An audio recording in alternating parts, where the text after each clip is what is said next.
Hey everybody, this is Chris, and this video is for wild fish tanks. It's about Limia Nigrofasciata, and Ryan had said that he had the fish but they hadn't spawned for him yet. And this is 20-gallon long, and I don't know if it's gonna give me a hard time with focusing or not today. Not sure exactly why that's the case, but we'll try our best here. So anyway, Limia Nigrofasciata, I got these last year, and I got 3 pairs of them. Got them from Greg Sage, and this is supposedly a yellow line, so a high yellow line. When I got the fish right away, I noticed that the males were pretty hard on each other, and they really drove the females hard. They behave kind of like pupfish in that regard. So that's the reason I have these 3 broken flower pots in here, just to make some visual barriers and let fish get out of the way when they need to. You can see the males develop this nice kind of humpback, and we'll see, maybe they'll start sparring, because that's basically what they do all the time. It's much better to have this fish in a large group, I think, than to have just a few of them, because that way the aggression gets spread out and the females aren't constantly being harassed. When I give this fish away, I typically give them away as a group of young fish or as a lone pregnant female, because to give a pair away, that female is just going to be miserable, because the male is never going to leave her alone. You would be better off with 6 males and 1 female than 1 male and 1 female, because he will never leave her alone. She's going to end up really skinny. I don't see a lot of damage to the fish because of all the sparring that they do, but I do get skinny fish quite often.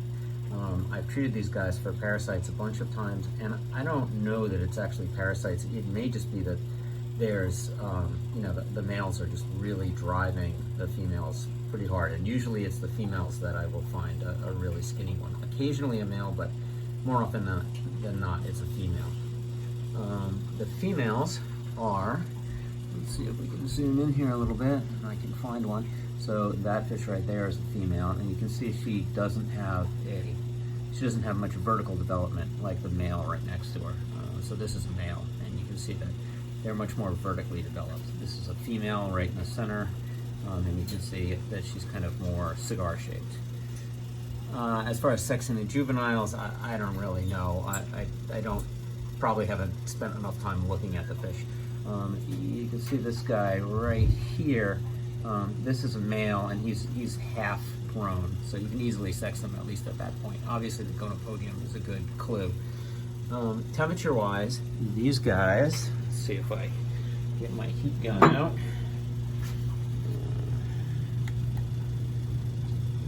This tank is at 82 right now. It's right next to my furnace, and so this tank gets pretty warm. The tank above it, which I have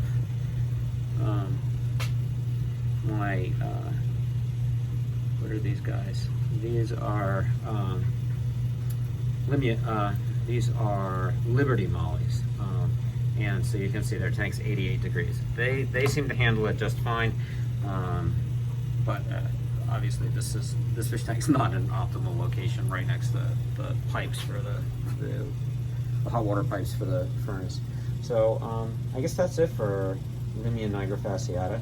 They come from Lake Miragon in Haiti, and I don't know what the water conditions are like in that lake. I keep these guys in rock hard water, so this water starts out as RO water. It's remineralized with a tablespoon of baking soda per 50 gallons of water, and 2 tablespoons of Seachem Equilibrium, and then a full cup of marine salt mix. So comes out to over 1,000 parts per million. So really hard water, and they seem to do super well in it. If we look close up at the hornwort, we can probably find some fry. There's one right there. If we look down over the top, you can probably also find a few. They're hiding out over here. See if we can get some focus. So there's a couple right there. I don't know that there's much predation with the parents on these fry. I kind of doubt it because they have small batches of fry, and you can see I'm not short on fish here. They reproduce pretty quickly. And I have thinned this group out 3 times now. I gave some to a friend of mine, and I've taken big groups to the pet shop twice now. So they are pretty prolific, even though they have small batches. Once you get a few females going, they definitely produce a bunch.